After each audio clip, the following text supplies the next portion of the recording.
Kónuszék, avagy a Szabódó család. Első rész.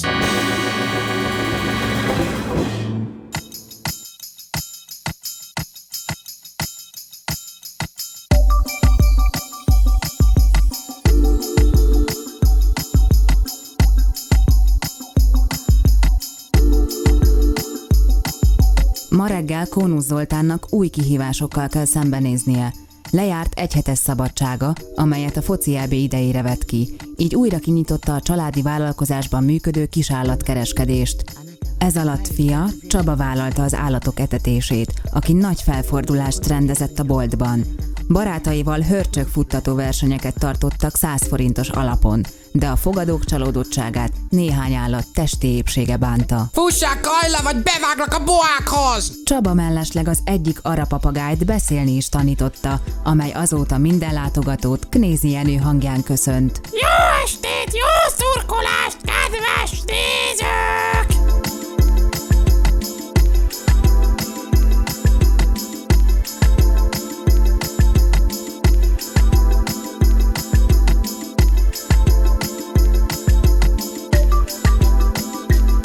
Zoltán feleségére, Katalinra így rengeteg feladat hárul, hiszen a háztartás vezetése mellett egyedül kell vigyáznia a gyerekekre, a 8 éves Pötyire, a 17 éves Csabára, illetve a 21 éves Fruzsinára, akire már nem lehet vigyázni.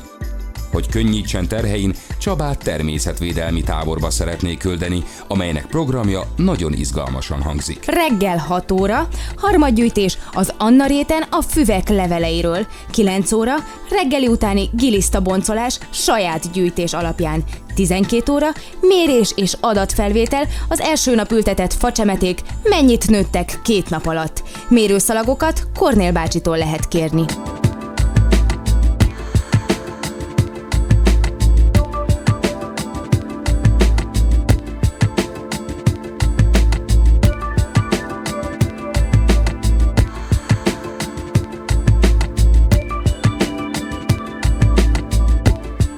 Csaba valami miatt nem szeretne a táborba menni. Apja, Zoltán hajlandó Csabát a boltban dolgoztatni. Szerinte, ahogy feleségének elmondta, ez nevelési szempontból is jó volna, hiszen Csaba legalább tanulna egy kis emberséget. Ismerem az ő korosztályát, én ilyenkor hétvégenként vaggont rakottam, hogy focilabdát vehessek a spórolt pénzemen. Én meg téged ismertelek ebben a korban. Ahol te laktál, ott nem is volt pályaudvar, viszont hétvégén kijártál a területi meccsekre, hát ha el tudsz csenni egy elguruló labdát.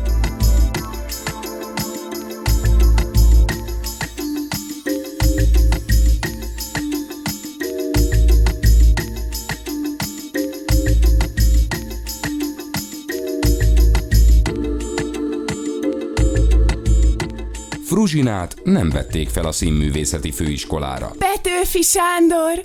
Anyám tyúkja! Barátja Zsombor, akiről nem lehet tudni, hogy mivel foglalkozik, de azt nagyon ügyesen csinálja, megígérte, hogy jövőre berakja, és színésznő lesz belőle. Ismerek néhány okosságot, van egy-két hakném az éjszakában, megtalálom a számításon, figyeljél!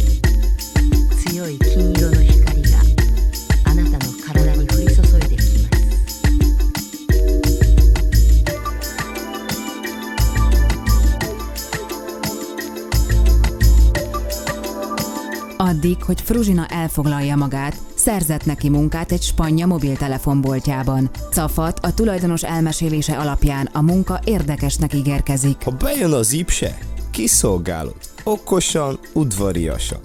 Ha bejön, és nem veszi le a napszemüvegét, megkérdezed, jól lesz-e számla nélkül. Ha telefonjával lejátsza a szamárindulót, akkor szólsz az atlétának.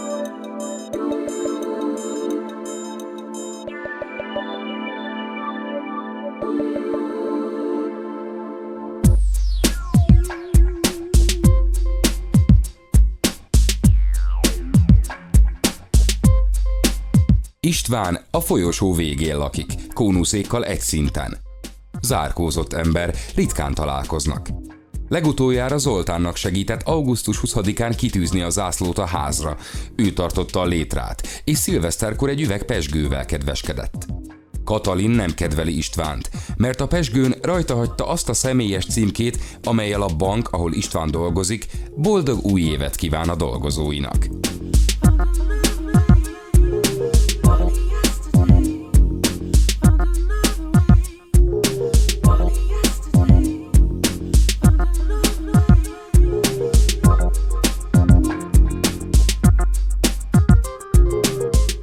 Ervin szomszédai a ház csodabogarának tartják. Családjával a 3. emeleten, kónuszék alatt lakik. 6 éve lépett ki a MÁV-tól, mert állítása szerint az nem fizette ki korszakalkotó találmányait, amelyeket magának vall. Vagyis a váltót, a szemafort, a jegylukasztót és a restiben kapható nagy fröccsöt. Most különösen elkeseredett, hiszen a szabadalmi hivatal legutóbbi találmányát is visszautasította. Sajnálom, uram, a vízhatlan gumicsizma már létezik. De ha a szobakerékpárról működő búvárszivattyút tökéletesíti, esetleg azt el tudjuk fogadni. Ervin elkeseredésében otthagyta családját és elment a Börzsönybe, hogy csatlakozzon egy nomád távol-keleti szektához. Zebegénybe érve rituális külsőségek közepette, elégette bérletét és a 25%-os kedvezményre jogosító MÁV igazolványát.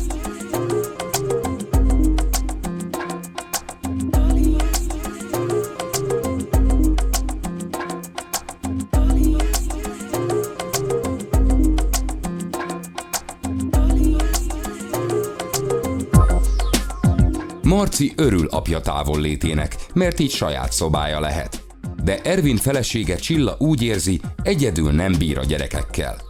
Hajni mostanában későn jár haza, és Marci ágynemű tartójában szexlapokat találtak. Még szerencse, hogy itt a nyár, a gyerekekre a szünidőben a nagyszülők is tudnak vigyázni, szeptemberre pedig sok minden megváltozhat.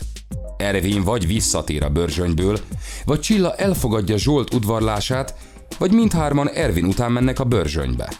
Ez utóbbira van a legkevesebb esély, bár Ervin szerint a Börzsöny elég nagy, elférnek ott mindannyian. Biztos, ami biztos alapon Csilla vett egy turista térképet, és megnézte mekkora is. A térképen elég kicsinek tűnt, de Marci, aki földrajzból elég jó, meggyőzte anyját, hogy az életben sokkal nagyobb.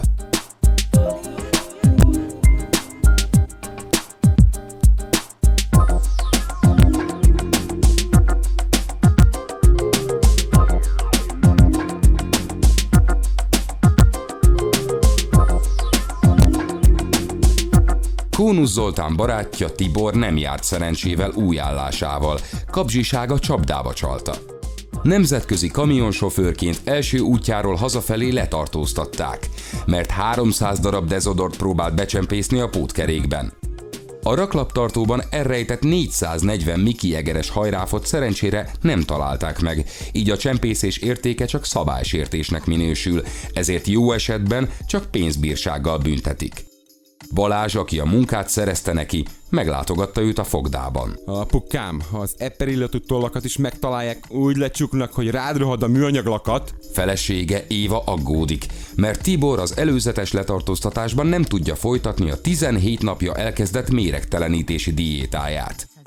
Azt ajánlotta férjének, hogy a börtönkosztból a húst adja oda a legerősebb cellatársának, így egészséges is marad, és nem csinálnak belőle konyhai edényt.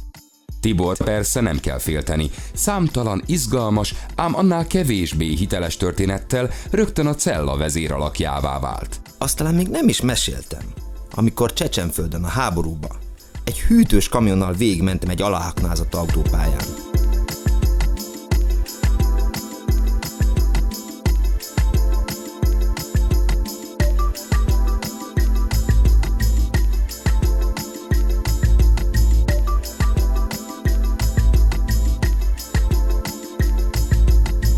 Alex és Emese már 5 hete együtt élnek, ezért úgy döntöttek, összeházasodnak. Alex szerint kapcsolatuk már szinte minden próbát kiállt, ami csak hosszú távon előfordulhat, hiszen lezajlott egy foci EB is, és Emese egyetlen megjegyzést sem tett, sör is mindig volt, és Emese mindig annak a csapatnak drukkolt, mint Alex. Persze meccs előtt mindig megkérdezte, melyik csapatnak drukkoljon. Egy ilyen biztos érzelmi kötelékkel bátran várhatja az ember az olimpiát, és a profiliga szeptemberi startját.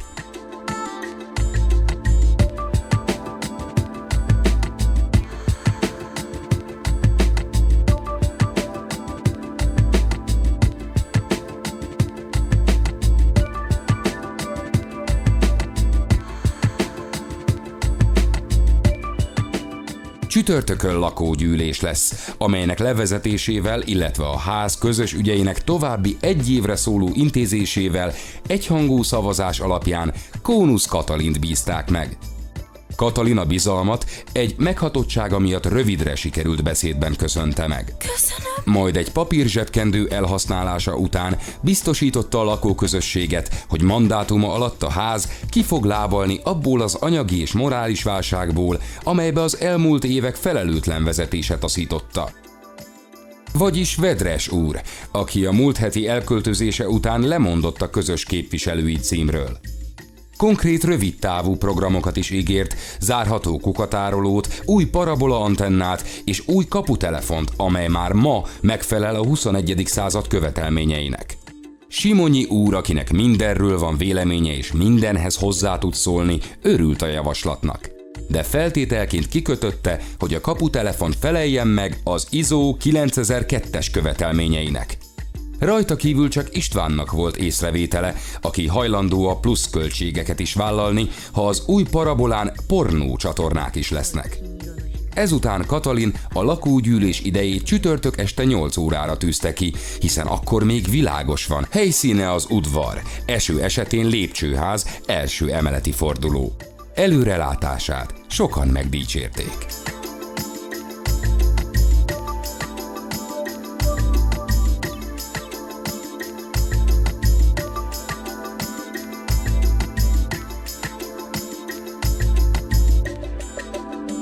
A Kónuszék, avagy a Szabódó család történetének következő részét az Est.fm 98.6-on holnap délelőtt 11 óra 20 perckor hallgathatjátok meg.